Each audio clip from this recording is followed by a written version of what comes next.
Sea Monsters here with another traditional slip joint knife show and tell.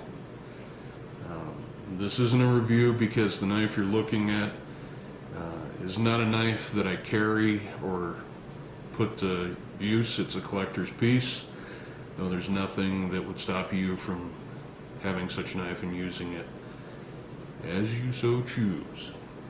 Today the knife we're looking at is a Schatt Morgan Keystone Series Splitback Whittler. The knife is produced by Queen Cutlery Company. Schatt Morgan is a brand of the Queen Cutlery Company. They've been producing it for a number of years now. Though if you do a little history checking, and I would encourage anybody interested in slip joint knife history to do this because it's fascinating, you'll find out that Queen and Schatt Morgan were actually two different companies at one point, and they were rivals. And it could be argued they were very bitter rivals. I won't get into the history just because that could be a video on its own. But today, there is no Schatt Morgan Knife Company. It is Queen Cutlery Company that produces the knife you see before you. Also, here in the past, I think it is 3 years, the Queen Cutlery Company was sold by Servotronics to the Daniels family. The Daniels family, if you don't know anything about them, Ken Daniels founded Great Eastern Cutlery with Bill Howard. Both of them, prior to that, had worked at Queen Cutlery Company. So in a way, this is kind of like a homecoming or coming full circle, so to speak. And again, I won't get into the history of that. You can look it up on the internet and find out plenty about it. Let's get to the knife. Again, this is Splitback Whittler. In closed position, it's about 4 inches long. This is done in torched stag, and that means the stag covers. You're looking at the presentation side with the nickel silver keystone shield. The stag covers have been kind of burnt with heat to give that dark kind of a barky look, I guess we could call it. And you can see from what I'm showing you that Queen has done a good job of matching the stag covers on this. One of the nice things about stag is that it's an organic material, and as such, even though you could make hundreds of knives using stag material, they're all unique. None of them are going to be the same. They're all going to be a little different. If you look at the shape on this one, you'll see it kind of dives in to where my thumb is, and then it rolls out on the edges. This is the rear side. On the presentation side, if you look there, it actually swells in the center, providing a shape that kind of looks like that. And again, this is very unique. If I had another one of these in stag, actually I do, but it's in one of my safes. I'm not going to dig it out for this video, but if you looked at it, it would look very, very different from this one, though it is a Splitback Whittler Keystone Series Schatt Morgan. So again, one of the beautiful things about stag is that no two pieces are alike, and Queen has done a really nice job with this one here.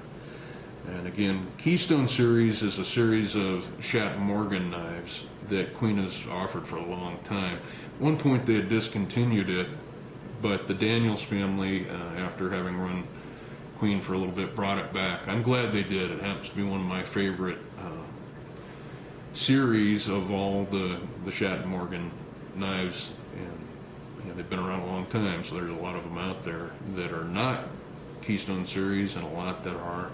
I just tend to like them. So nickel silver bolsters. Some people consider this a dogleg pattern. If you look at the shape there, it's kind of curved. It's not curved enough to really be a dogleg.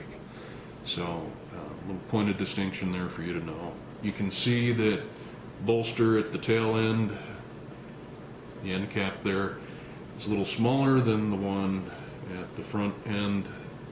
That's by design, and that's because this knife actually has 3 blades. There are 2 secondary blades whose hinging or pivot system is on the small end, and then the main blade is on the big end. so it kind of makes sense.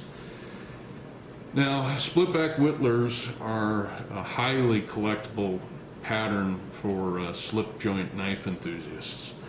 And the reason it's called a Splitback Whittler is that the knife features multiple back springs, and the back springs are what give the blades tension for both the open and closed positions.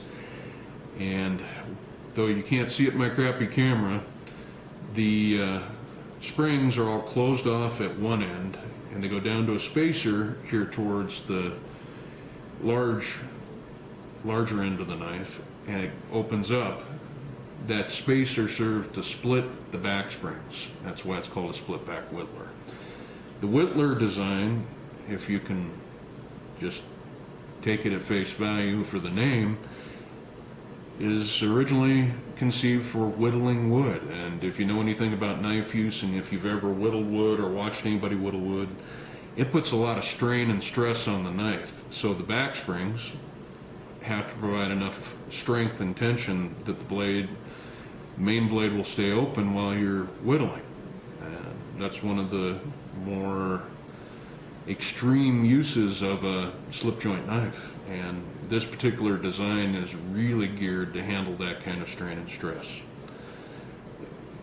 It's hard to produce a nice Splitback Whittler. It takes extraordinary craftsmanship, attention to detail, tolerances have to be real tight, so it's really an art. And I've seen and owned a lot of different Splitback Whittlers over the years, and to this date, Queen Cutlery makes some of the very best. GEC, Great Eastern Cutlery, also makes some nice ones, but this particular pattern, really, Queen has it. And they do the best job of it, have, as far as I'm concerned, out of anybody that has ever made slip joint knives. So again, if you can get your hands on these, they always go up in value. When I say always, to my experience, that's what they do. So, if you heard the blade pop open, it has just what I was talking about, a lot of strength in the back spring. So the walk and talk on these knives are exceptional. They're going to be a little stronger, a little louder than a lot of other knife patterns. This particular edition features a clip point main blade. That's what you're looking at. I believe it's made of 1095 carbon steel, mirror polished. This knife features I'm going to rotate this a little bit, maybe it'll show up in my crappy camera, if not you'll just have to take my word for it. Features a Schatt Morgan logo on it. This particular presentation of the Schatt Morgan logo I like. It's very classy, it's very well done. If you've seen my video on the large gunstock Schatt Morgan, it has a huge billboard presentation etching on the main blade. It's a little overkill, it's a little too gaudy. It's not that I dislike it, it's just not as nice as this, and this is the way I really wish that Queen would do the Schatt Morgan blade etchings. Has a Schatt Morgan stamp on the front side of the tang there. The back side, it has Queen Cutlery Company stamped into the tang. There is, you may or may not be able to see it, some blade rub on the back of the main blade there. And the reason for that is that now you're looking at the inside of the knife. You can see the two secondary blades are in the closed position while the main blade's in the open position. So we're nesting 3 blades in one opening. And when you do that, it's hard to produce the knife and open and close it without getting blade rub.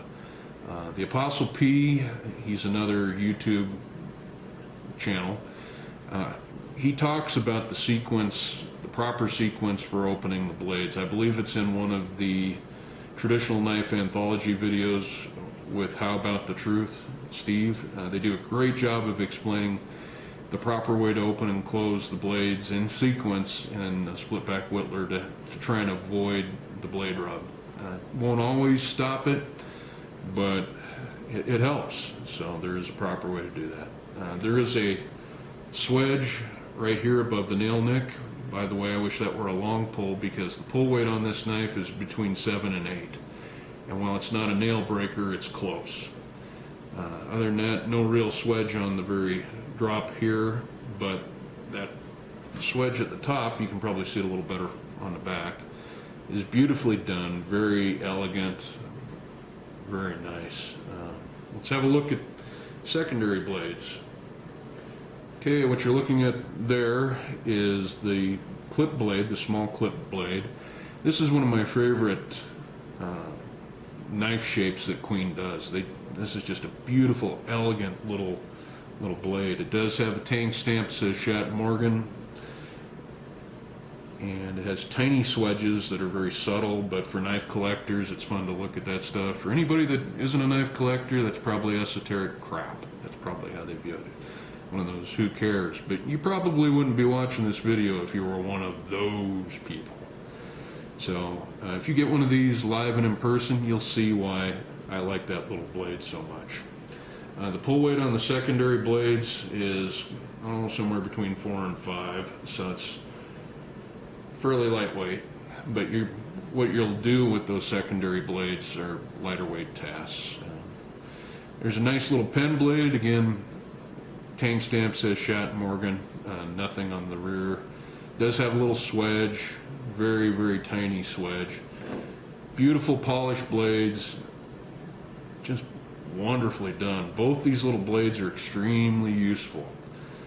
I actually do have some Splitback Whittlers that I use that have those.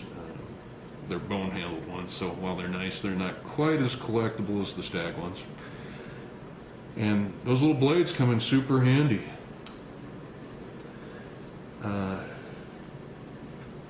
Past few years, Queen Cutlery, their quality's been kind of hit and miss, even with the Schatt Morgan, which is their top-of-the-line stuff. But recently, particularly in the past, I'm going to say 12, 14 months, the Daniels have done a great job kicking up the quality levels. And this knife, in spite of the little blade rub, is a beautiful, beautiful piece for the collection. And they've done an excellent job with it. I highly recommend that you add these to your collection. You probably heard the closing snap there. Again, walk and talk on this knife is excellent, very satisfying. So there you have it. Hope you enjoyed it. Have a great day and go get you some Schatt Morgan.